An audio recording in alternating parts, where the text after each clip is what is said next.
sobre o Sermão do Monte, e nós temos algumas constatações importantes, né, na palavra de hoje, e que nos aponta verdades absolutas que a palavra de Deus ela nos coloca como um norteador, como um norte, como uma condução ao entendimento, né, de que a nossa condição diante de Deus, de fato, era de distância e de carência absoluta pelo favor gracioso que hoje nós estamos diante desta mesa que contempla ou que nos faz relembrar o sacrifício de Cristo na cruz para que essa graça chegasse até nós.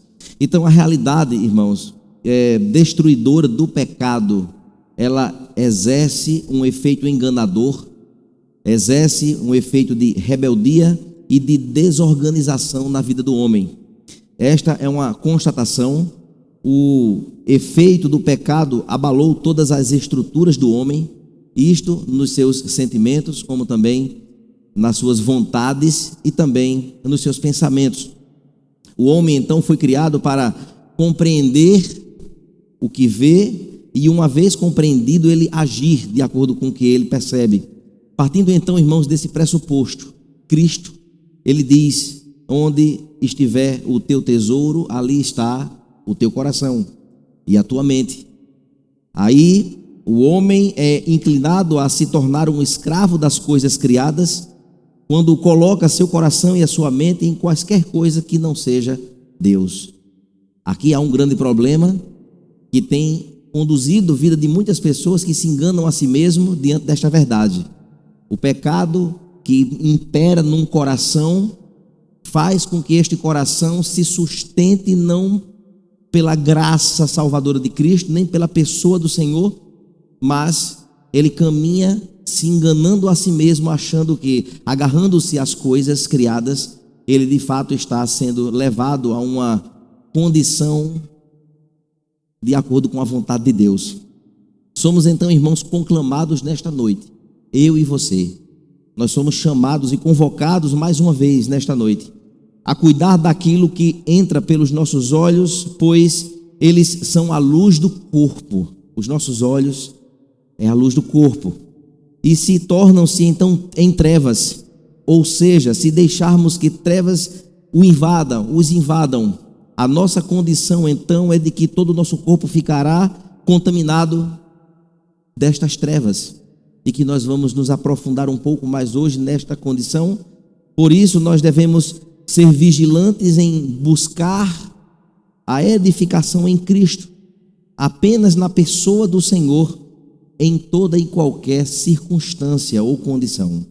Para isso, eu convido você a abrir a sua Bíblia no livro de Mateus, capítulo 6, versos 22 e 23. Iremos meditar apenas nestes dois versos. Mateus, capítulo 6, versos 22 e 23.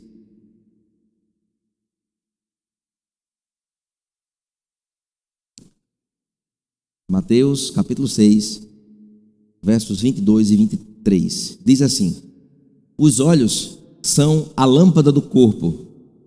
Se os seus olhos forem bons, todo o seu corpo será cheio de luz. Se, porém, os seus olhos forem maus, todo o seu corpo estará em trevas. Portanto, se a luz que existe em você são trevas, que grandes trevas serão. Vamos orar ao Senhor?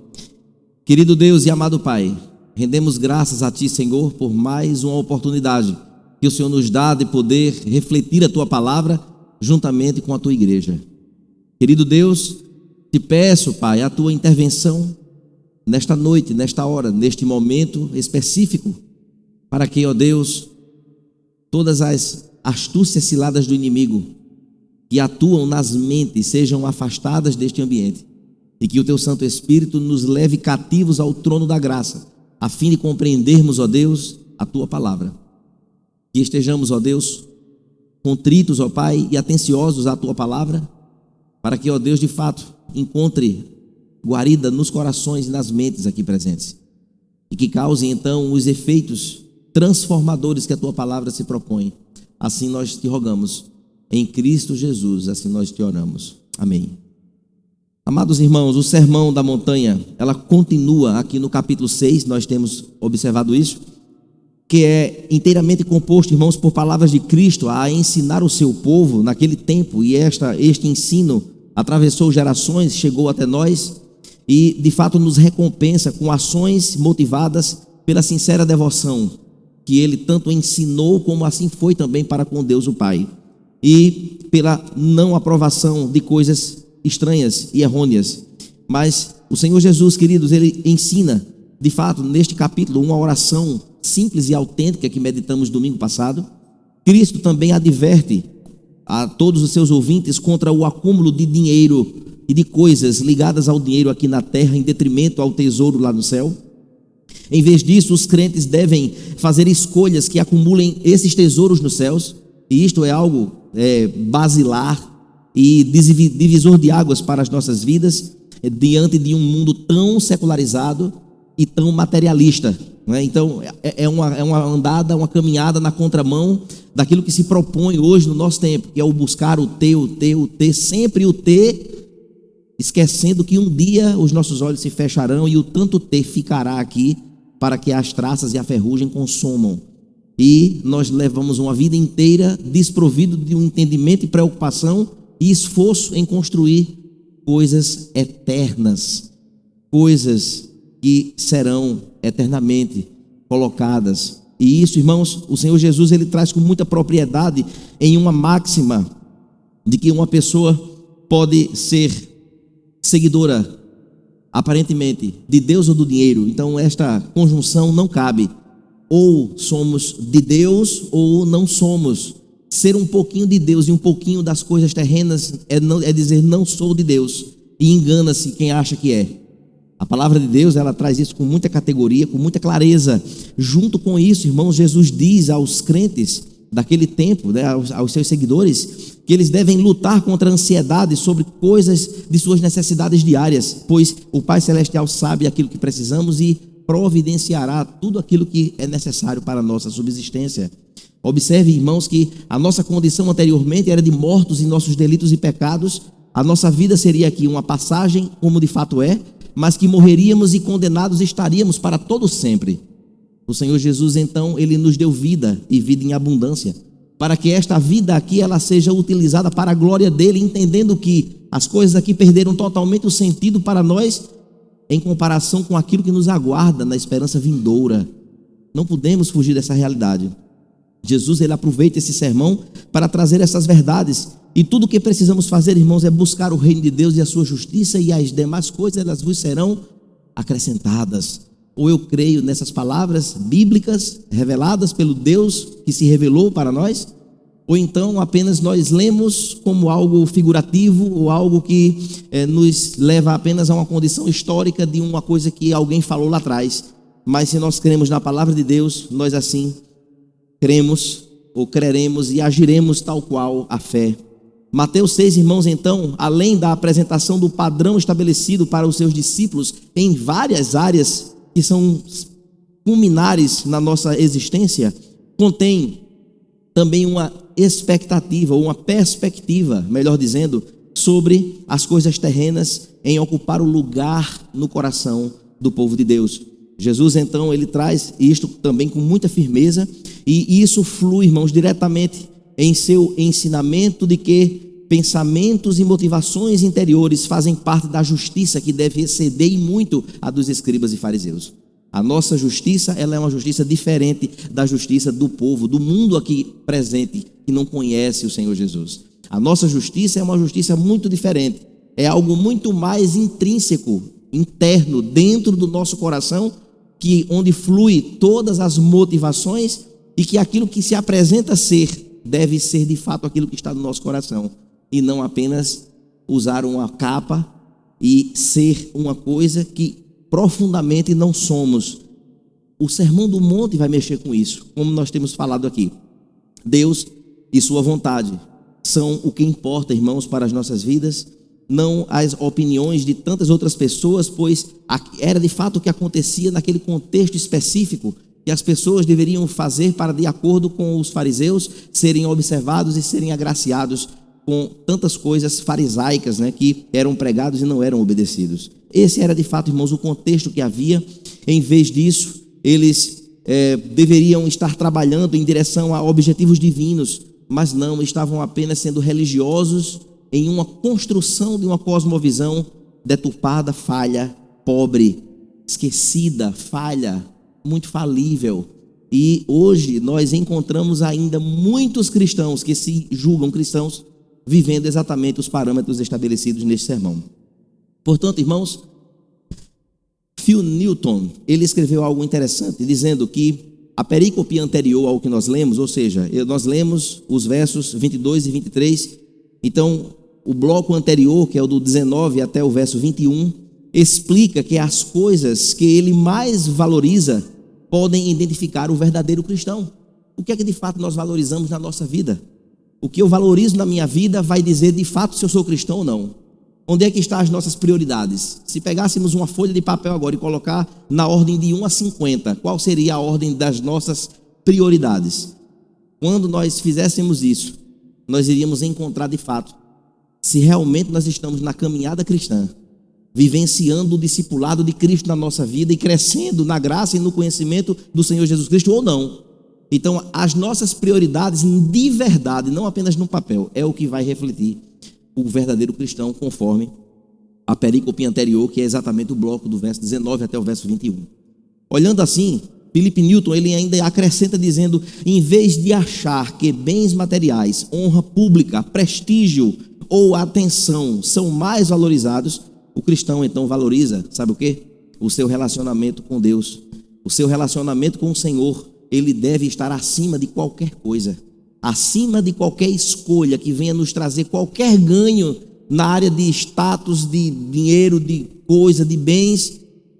Se for para comprometer o relacionamento com Deus, o cristão verdadeiro, ele faz uma escolha cirúrgica, de acordo com a palavra de Deus.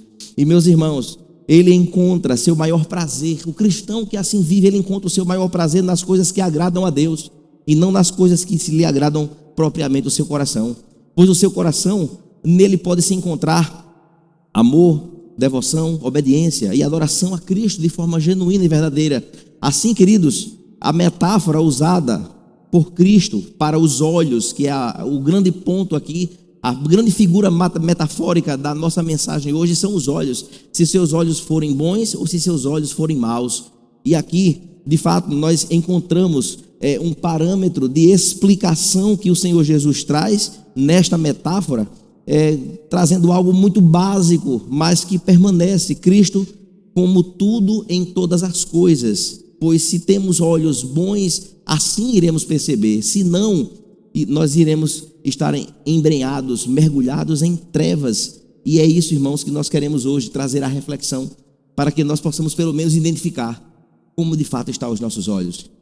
E assim, olhando então para o verso 22, que nós lemos: os olhos são a lâmpada do corpo. Que mensagem interessante, não é? Nós encontrarmos então esta metáfora, esta comparação bem inteligente da parte de Cristo, e que traz de fato um elemento novo, não é? Pois os olhos agora sendo considerados como a lâmpada do corpo. E ele continua no meio do verso 22 dizendo: se os seus olhos forem bons, todo o teu corpo será cheio de luz, cheio de iluminação, cheio de luz. Um versículo então, irmãos, em Mateus.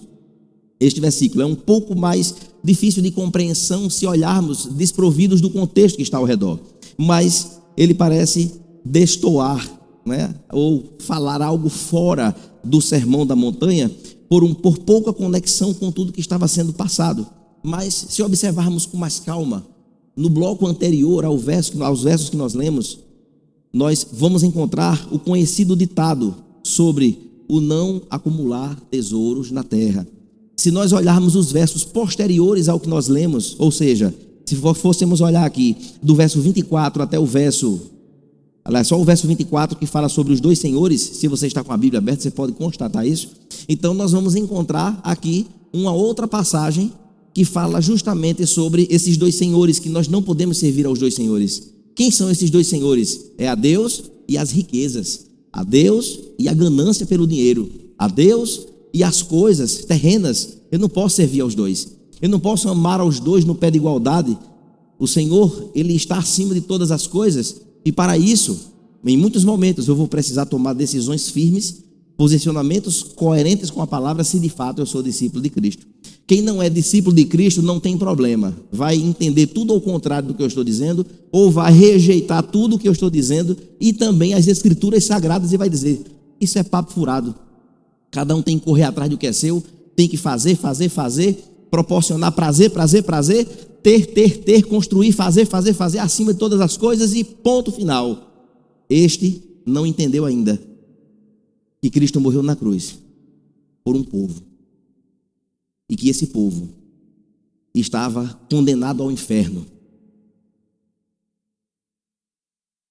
e Ele mudou a história desse povo e disse: a pátria de vocês não é essa mais. Eu vou dar as coisas a vocês, mas quem vai dar sou eu. Priorize a minha adoração, e vocês devem usar tudo isso para a glória do meu nome. Este é o entendimento. Este é o entendimento. E queridos, as palavras antes e depois de Mateus 6, 22 a 23, elas lidam com tesouro e dinheiro. Tesouro no céu, dinheiro na terra. Muito interessante. É como se o Senhor Jesus tivesse dado uma pausa, mas não, na verdade, o primeiro, ele, juntamente com o terceiro bloco, e esse que nós estamos refletindo hoje, está no meio, é exatamente esse contexto, quando de fato o Senhor Jesus, ele apresenta algo muito mais conhecido por eles, que de fato, é como de fato eles enxergam isso. Qual a nossa visão acerca de quem é Deus, acerca das coisas? Quem é Deus na minha comunhão com Ele? Como é que está essa relação? Como é que estão as minhas prioridades? Qual é a percepção do meu óculos, que todo mundo tem um aqui? Não é esse óculos com lentes, não. Os nossos óculos invisíveis, a forma como nós vemos, como de fato está sendo construída aos pés da cruz a nossa visão, nosso olho vê como é que estamos nós, em luz ou em trevas. Precisamos olhar, irmãos, que isso é algo essencial para a vida do discípulo, e a essência da porção, ela continua sendo entesourar tesouros no céu. É sempre o Senhor chamando o seu povo a isso, a esta verdade, não ao dinheiro da terra. Mas dinheiro é ruim? Não, dinheiro é bom, dinheiro nos ajuda, proporciona muita coisa boa, mas eu não posso esquecer que é Deus quem dá, e tem que glorificar o nome dEle. É só isso. Deus está acima de tudo, Ele é o grande proporcionador de todas as oportunidades e de todas as coisas. Nada é de nós mesmos, não somos suficientes em absolutamente nada. Toda a suficiência vem dEle.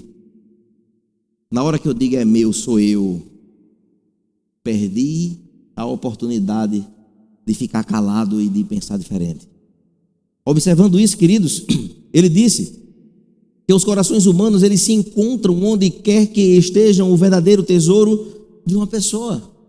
Ou seja, onde está o meu tesouro, ali estará o meu coração.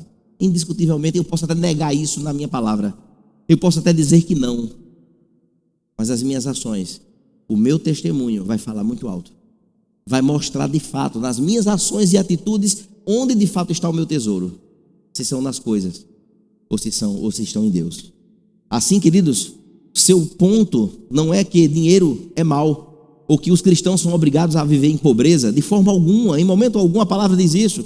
Em vez disso, significa que a prioridade da vida de um crente deve ser honrar ao Senhor e servi-lo em tudo o que o Senhor proporcionar a ele, seja em riqueza ou em outras coisas, ou em poder também, aqui na terra.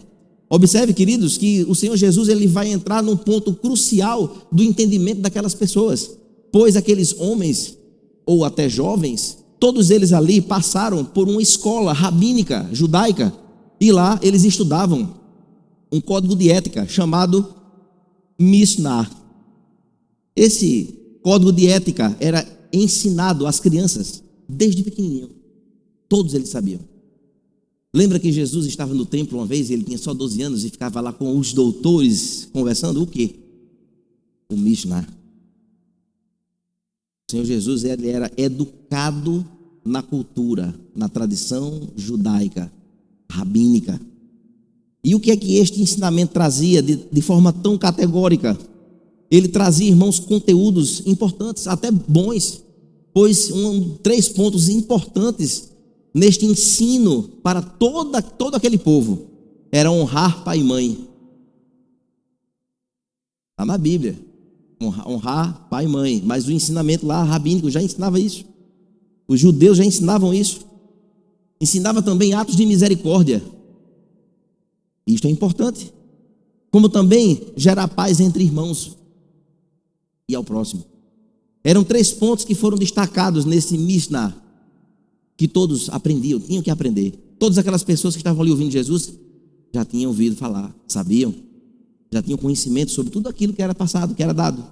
E aí Jesus, no entanto, ele adentra numa interpretação muito mais profunda e dedica para isso 3 perícopes, que foram os 3 blocos que eu falei, sobre os tesouros no céu, luz do corpo e os 2 senhores. Ele agora pega tudo isso e ele traz agora um entendimento, trazendo num ponto sensível dos seus ouvintes que pensavam superficialmente a ideia de que se cumprisse então tudo do Mishnah, estava tudo certo diante de Deus e eles poderiam viver de qualquer forma. Os irmãos estão lembrados daquele jovem rico que chegou diante de Cristo e disse: olha, Senhor, espera aí, eu faço isso, eu faço assim, eu faço, olha, tá, eu sou nota 10.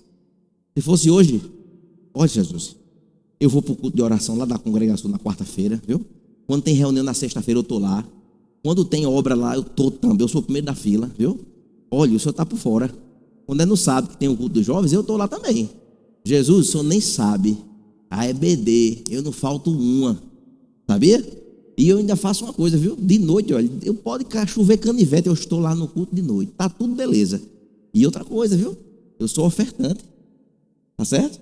Ainda ajudo ainda na portaria, tá bom? Quando o menino chora, eu boto uma chupeta na boca dele, eu faço tudo a jeito direitinho. Olha, eu sou o cara. Aí Jesus olhou para ele e disse: mas você falta uma coisinha que você achou que estava 10, tá? Não. E é o quê? Venda o que você tem. Venda o que você tem. Aí qual foi a reação do jovem? Baixou a cabeça e foi embora. Ou seja, onde estava a prioridade da vida dele? Era a religiosidade vivida? Não, porque era apenas uma mera religiosidade. O que o Senhor Jesus estava querendo falar para aquele jovem, meus irmãos, escrito em Mateus 19, que é capítulos mais à frente, no versículo 16 ao verso 30, narra essa história de Jesus com esse jovem. Era exatamente trazer dentro das suas entranhas daquele jovem, arrancar as entranhas dele e colocar assim na mesa. Olha aqui onde é que está o seu Deus aqui. Seu Deus é esse. Isso aqui é que tem obstaculado a sua salvação. É aqui, em outras palavras. Ele perguntou: o que é que eu preciso fazer para ser salvo? Eu faço tudo. Pronto, faça isso. Na verdade, irmãos, o que Jesus queria dizer é: se despreenda dos bens. Se despreenda. Não é proibido você ter os bens, não. Mas você teria capacidade de abrir mão para colocar no lugar dessa prioridade a pessoa do Senhor Jesus? Esta é a grande pergunta. Não tenho nenhum problema, irmão, de crente andar de BMW, de caminhonete, comprar casa na praia, maravilha, me chama para passear, eu vou também. Certo? Compra uma fazenda, muito gado, faça um churrasco, eu vou, ainda a gente na hora lá faz um culto. Mas vamos usar isso para a glória de Deus. Amém? É isso, essa é a ideia. Para a glória de Deus, o Senhor tem que ser cultuado, exaltado, reconhecido como de fato o grande benfeitor de todas as coisas. Aí nós vamos experimentar um corpo em luz, porque os nossos olhos verdadeiramente irão ver Deus agindo em todas as coisas. E assim, meus irmãos, para isso Jesus usou então uma analogia com os olhos, a fim de ensinar para uma lição de uma visão espiritual para aquelas pessoas. Não é um olho, esse olho aqui, mas é o olho espiritual. Como é que estão, irmãos, os nossos olhos espirituais? A gente só vê trevas, a gente só vê tristeza, só vê a terra arrasada, ou a gente tem a capacidade de fazer como José disse aos seus irmãos lá no capítulo 50, que nós vamos chegar lá ainda. Vocês fizeram o mal contra mim, planejaram o mal contra mim, porém Deus planejou o bem. Será que nós temos esta capacidade? Você está enfrentando dificuldade na sua vida, meu irmão? Eu estou, e muitas. E eu tenho certeza que cada um de nós temos uma área da vida precisando de socorro. Nunca esqueça,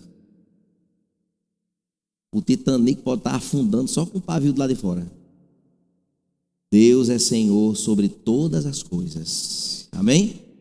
Ele não perdeu o controle em momento nenhum, na vida ou na morte, na alegria ou na tristeza, na mesa farta ou só com água gelada na geladeira.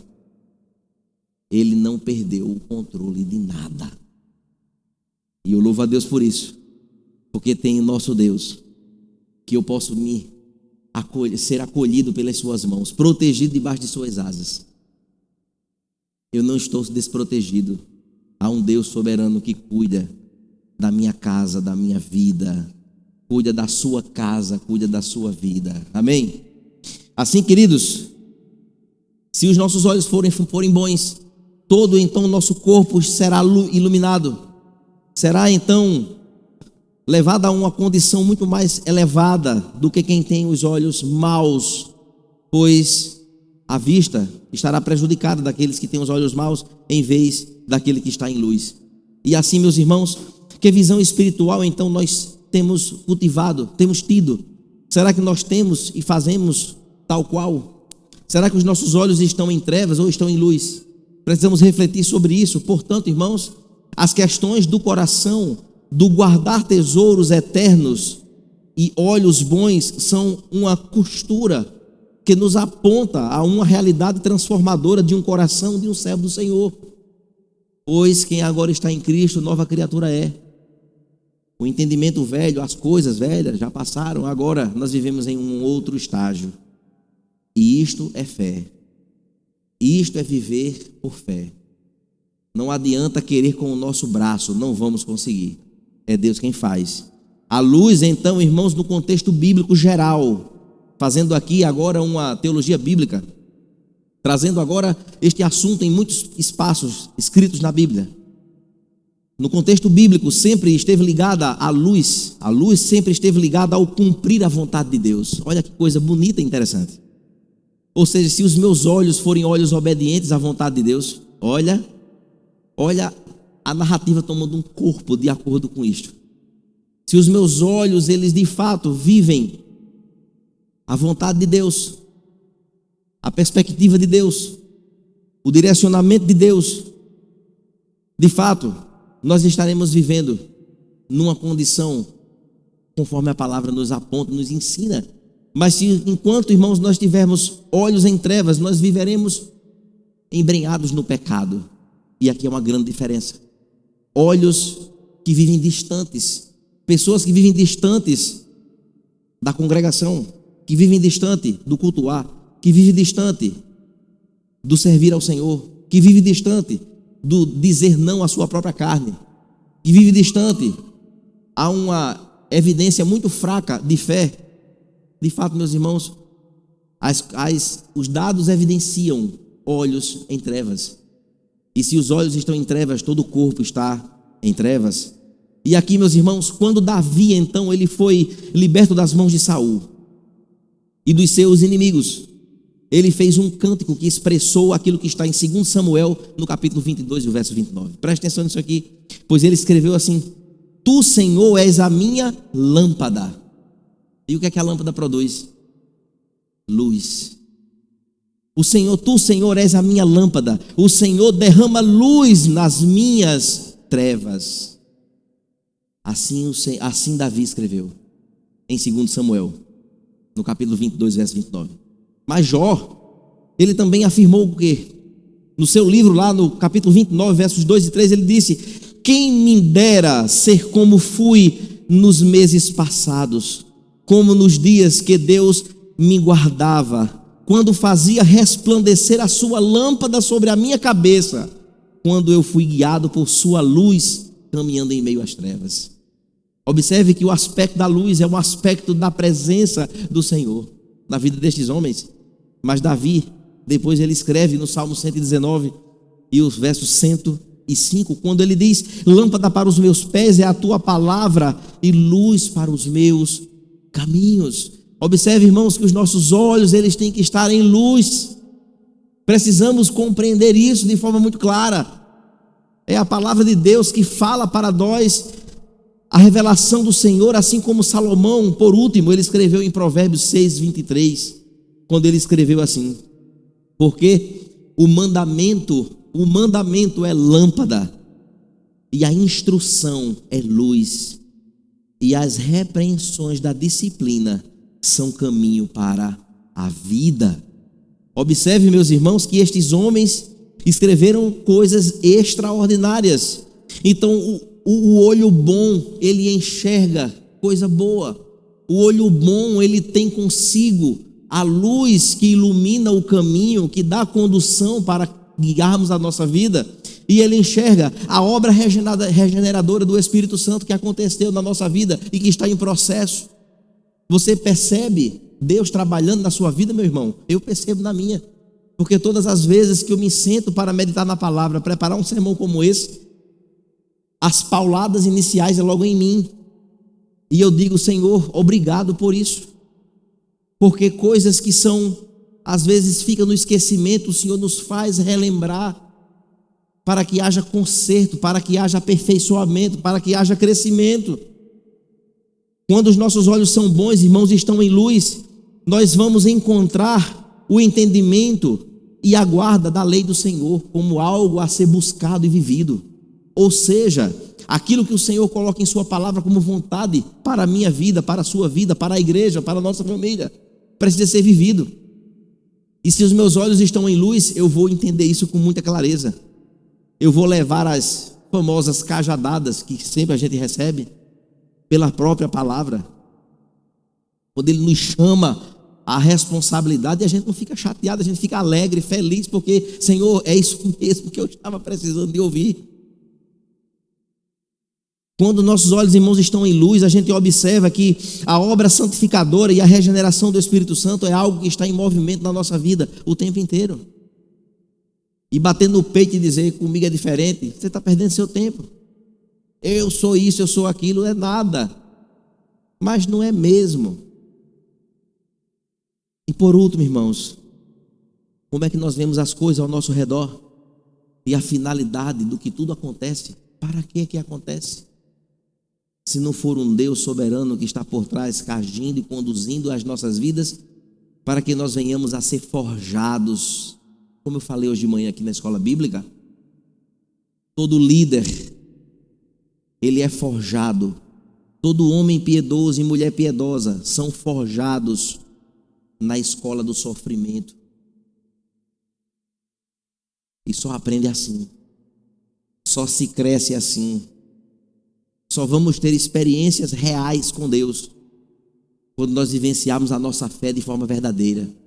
É quando de fato os nossos olhos estiverem luminosos com a luz que é a presença e a vontade de Deus na nossa vida. E como a gente encontra, irmãos, pessoas distantes desta condição. No verso 23, então, o Senhor Jesus, ele agora finaliza esta porção que nós chamamos de perícope. Verso 23. E se porém os seus olhos forem maus, todo o seu corpo estará em trevas. E aí ele finaliza com uma sentença pior ainda. Portanto, se a luz que existe Se a luz que existe em você são trevas, ou seja, se você está achando que a luz que está em você é treva, ou seja, se você acha que as trevas que estão em você é luz, você está enganado. Aí qual é a condição? Que grandes trevas terão. E meus irmãos, aqui Jesus acrescentou então o contraponto à sua metáfora.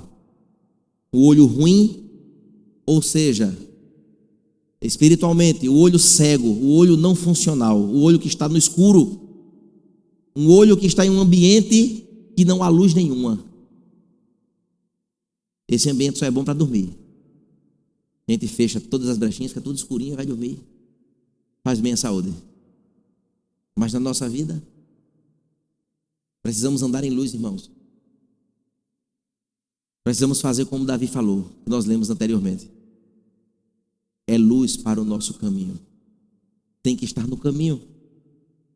Então o olho ruim é esse olho cego, é um olho ferido, é um olho inoperante, que não permite enxergar a luz para o corpo. Isso é uma verdade, tanto espiritual, irmãos, como também.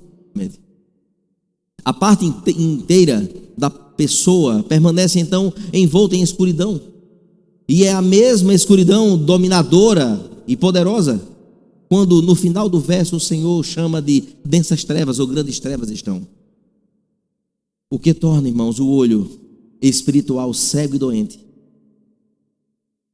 O que o torna assim? No contexto da metáfora de Jesus, servir ao dinheiro em vez de servir a Deus faz com que olhos espirituais decaiam da condição de olhos bons para olhos ruins. Quem é o nosso Deus? A quem adoramos? Quem conduz a nossa vida? Quem é que nos direciona? A quem recorremos quando estamos aflitos? São as coisas? Ou é a Deus? Essa prioridade, irmãos, errada, é como uma catarata. Eu nunca tive, mas quem já teve diz que fica como uma névoa na frente e não consegue enxergar o que é que está diante dos seus olhos. É como de fato uma catarata que bloqueia a luz. É uma falha espiritual neste mecanismo que interfere a verdade. Há uma interferência da verdade chegar porque não consegue enxergar. De fato, isso resulta em escuridão interior. E servir a Deus, irmãos, fazendo escolhas certas e acumulando tesouros ou recompensas no céu, é uma evidência de olhos bons, inundando o nosso interior com a luz da justiça de Deus. Assim, esta é uma questão tão séria, irmãos, na vida das pessoas, que Jesus introduziu no seu sermão, no Sermão do Monte, a rota correta pela qual o nosso interior deveria estar alinhado. E eu pontuo aqui 3 coisas que Deus fez para o nosso bem, que Deus fez para nos abençoar, mas jamais aquilo que Ele deu para nós pode tomar o lugar dele, de forma alguma. Quais são essas 3 coisas? Dinheiro, poder e sexo. 3 coisas que Deus fez para o nosso bem. 3 coisas que Ele fez para nos abençoar. E quem diz que essas 3 coisas são ruins? É hipocrisia. Dinheiro, poder e sexo. 3 coisas que Deus nos deu de presente. Agora é bem verdade, são 3 coisas boas quando exercidas e vividas dentro dos ditames da palavra de Deus. Esta é uma verdade que vai junto. Esse é o critério que vai dentro do pacote das bênçãos que o Senhor nos dá. Tem que ser dentro do padrão de Deus. Tem que ser dentro daquilo que o Senhor estabelece, visando unicamente o que? A glória de Deus. Porém, irmãos, para quem tem seus olhos em trevas, coloca essas 3 coisas em destaque em suas próprias vidas. E como é triste podermos nos encontrar na nossa caminhada com homens e mulheres que se dizem cristãos e são tão carnais em sua trajetória. E na hora do culto está tudo maravilhoso. Quando sai do ambiente do culto, a carnalidade aflora no dinheiro, no poder e no sexo. E meus irmãos, é exatamente onde se encaixa o finalzinho do verso 23, quando diz: portanto, se a luz que existe em você são trevas, ou seja, se você está se enganando a si mesmo, que triste é a sua situação, que grandes trevas serão. E aqui, meus irmãos, há de fato o cuidado do Senhor em trazer para nós, de fato, um despertamento a isso. Não é para nos pôr peso de forma alguma. Pesado é o meu fardo, leve é o dele, conforme foi lido na abertura. Vinde a mim, vocês que estão cansados e sobrecarregados, e eu vos aliviarei. Tomai sobre vós o meu jugo e aprendeis de mim. Eu sou manso e humilde de coração. O Senhor Jesus, Ele tem uma proposta para nós. E nesta noite a proposta está aqui. Para que nós nos enganemos a nós mesmos. Para que os nossos olhos eles estejam em luz e não em trevas. E a gente leve isso a sério, irmãos. Pois, distante da vontade de Deus, o prazer entorpece a mente na busca pelo pecado. Sempre. Sempre, sempre, sempre. Distante da vontade de Deus, irmãos, a idolatria do pecado, ela resulta na cegueira. Pois veda completamente os olhos e aí não consegue mais enxergar um palmo à sua frente. Porque de fato a idolatria faz isso com a gente. Faz isso com o ser humano. Faz com que o irmão se enxergue a si mesmo como um grande herói, como autossuficiente, prepotente, arrogante e egocêntrico, e que tudo tem que girar em torno de mim. São aqueles que vivem distantes da vontade de Deus. E por fim, as consequências do pecado vivido diante desta condição. Dentro, irmãos, do contexto tratado aqui, nós podemos entender que Jesus ele está trabalhando, irmãos, a importância de seus discípulos em se dedicarem e se fortalecerem espiritualmente, a fazerem com que eles entesourem tesouros nos céus. Isso dará, irmãos, a eles luz espiritual. A palavra de Jesus para aqueles homens e mulheres que estavam lá no dia lá do Sermão do Monte, nada mais é do que o cuidado gracioso dele em orientá-los e dizer: vocês, preste atenção nisso. Cuidado para que você não se engane. O coração é muito enganoso. A gente quer confundir a religiosidade com espiritualidade. São coisas diferentes. O Senhor ele está o tempo todo do Sermão do Monte trazendo para a mesa da conversa o interior de cada um. E não aquilo que a gente faz.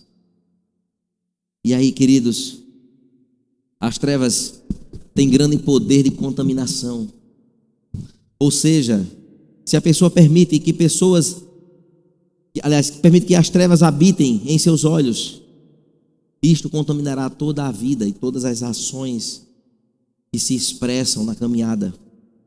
E uma vida toda tomada pelas trevas, nos ajuda a entender a frase de Jesus, que disse: que grandes trevas serão. Que grandes trevas. Meu filho e minha filha, como você está enganado.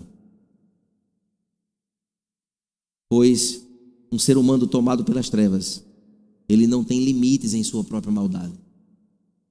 Para ele está tudo normal. Para quem vive em densas trevas, vive a pecaminosidade achando que está tudo ok. E ainda diz assim lá no seu íntimo: Deus sabe. Deus sabe mesmo. Deus sabe de verdade. Quando chegar lá em Mateus 24 e 25, a história se afunila a uma realidade que todos nós iremos nos deparar com ela. Eu não vou nem dizer mais sobre esses textos, porque eu já falo isso faz 5 anos, né? Vai fazer 5 anos que eu falo isso aqui, dos capítulos 24 e 25 de Mateus. E por isso, irmãos, que na sequência, Jesus então, ele vem falar sobre esses dois senhores, que nós não podemos fazer a opção de servir aos dois. Ou sirva a um, ou sirva ao outro. Somente com olhos iluminados por Deus, irmãos, somos capazes de servir ao único Senhor. E isto equivale a termos um corpo iluminado que frutifica para o reino.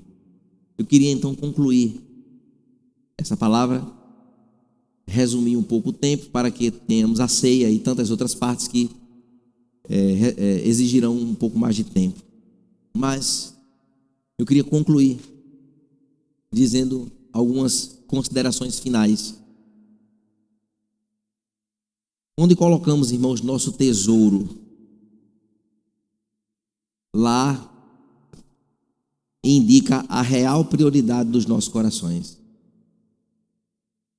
E eu volto a dizer, a prioridade na vida do crente não é o pai dele, não é a mãe dele, não é a esposa dele, não é o maridão, não é o bebê que está na barriga de gente aqui, nem nos que estão de braço. Quem está em Cristo, a prioridade não é a sua formatura em 3º grau, 5º, 6º, 10º, pós, doc, terocotocotoque.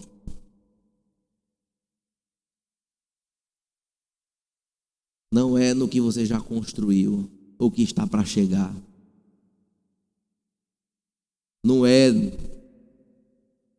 em nada que a traça e a ferrugem ela consuma. De fato, irmãos, apenas uma coisa pode ser verdadeiramente primordial na vida de uma pessoa. Cada pessoa deve ter esta compreensão de servir a Deus ou aos seus próprios interesses egoístas, muitas vezes. Onde está então o nosso tesouro? É uma pergunta que nós precisamos responder a nós mesmos. Onde está o nosso tesouro? Com quais óculos nós temos visto esta realidade? Qual é a nossa agenda? A nossa agenda qual é? Qual é a nossa agenda? Qual de fato, irmãos, é o nosso objetivo de vida aqui na terra? Qual o sentido da nossa vida? O sentido da sua vida qual é? Você acha que eu nasci, eu cresci, aí agora eu casei, e agora eu tenho uma profissão, e agora eu vou daqui para frente ganhar dinheiro para poder me aposentar. Depois você vai morrer. Show, todo mundo aqui. E depois? Depois tem uma coisinha chamada eternidade, que não tem fim. E agora, tu fez o quê? E agora? O que é 90 anos de idade, bem vivido nessa terra, em comparação a uma eternidade? Os 90 não é nada. É fumaça. Um palito de fósforo que a gente risca, e aí sai aquela fumacinha e já ninguém nem está vendo mais. Não sabe nem onde foi. Essa é a realidade, irmãos. Será que nós vamos agora acordar só quando tivermos bem velhinhos, cair nos pedaços? Eita, realmente, agora eu vou ajuntar tesouro lá no céu. E não dá nem para juntar mais nada. Já tá, acabou-se já. Não é? Eu não juntei nada lá, nada. Não tem nem um caco. Complicou. Como enxergar, irmãos, o mundo ao nosso redor? O mundo está um caos, tá, não está? Mas a mão soberana do Senhor está gerenciando tudo. No seu poder. Como de fato, irmãos, está a nosso entendimento quanto ao prazer? O que é que nos dá prazer? A gente sabe. Se for botar aqui um papelzinho para todo mundo responder, o que é que lhe dá prazer? Muitos vão botar passear, outros viajar, o outros comprar, o outros visitar parentes, o outro ir para a praia, o outro ir para o hotel, o outro namorar, o outro casar, o outro e por aí vai. Será que a gente encontraria assim? Qual o seu maior prazer? Será que a gente teria a condição de dizer assim: está em comunhão com o Senhor? Aí a gente vai ver as nossas prioridades. Meus irmãos, quando olhamos para a vida, o que é que nós vemos? Nós simplesmente vemos lugares para nos divertirmos, lugares para ganhar dinheiro, lugar para alimentar o nosso próprio orgulho e mostrar que nós somos os caras e as mulheres que somos as feras, as empoderadas? Ou nós vemos então, irmãos, o reino de Deus que reivindica-nos que fomos alcançados por este reino, uma condição, um tempo de dedicação a Ele, uma prioridade ao serviço deste reino. Será que eu fui criado neste entendimento? Quanto tempo nós temos dedicado a nós e quanto tempo temos dedicado ao reino? Este é um bom termômetro, um excelente termômetro. E vemos, irmãos, que chegou a hora de toda a vida ser dedicada ao serviço de Cristo. Em onde eu estiver, trabalhando, lutando, correndo, viajando, tudo, eu sou um representante do reino. Como tem sido? O trabalho no reino, irmãos, é mais amplo do que apenas as coisas que a gente ganha. Os casamentos, eles devem ser casamentos do reino. Do reino. O seu casamento precisa ser casamento que representa o reino. Precisamos entender também, queridos, que a obra que deve ser feita no reino, feita para a glória de Deus, deve refletir todas as amplitudes de seus efeitos na nossa vida, com verdade, fidelidade e graça. Precisamos entender, irmãos, que como cristãos, nós também devemos ter uma maneira diferente de fazer até negócios. Ou seja, negócios verdadeiros, sem nota fiscal falsa, sem enganação, sem usurpar nada, nem ninguém. O crente que faz negócio, ele precisa fazer negócio entendendo que os olhos do Senhor estão sobre ele, olhando o que ele está fazendo, porque lá na frente vem cobrança. O Senhor, Ele não vai passar a mão na nossa cabecinha. Aqui também nós devemos então amar os nossos inimigos. Olha só, pois assim Ele nos ensinou no início do Sermão do Monte, nas bem-aventuranças. Pensar nos outros, praticar serviços e abnegação, mostrar graça, refletir o rosto de Cristo, como Cristo nos mostrou, se mostrou para nós lá na cruz. Se não vemos, irmãos, o reino de Deus, se só vemos as coisas na terra, então vivemos para a terra. Se as minhas prioridades estão aqui, aqui está o meu tesouro, aqui está a minha vida, aqui está o meu sentido de existir. Desconhecemos, irmãos, com imensa realidade, o reino de Deus, muitas vezes, e que já está aqui ao nosso redor.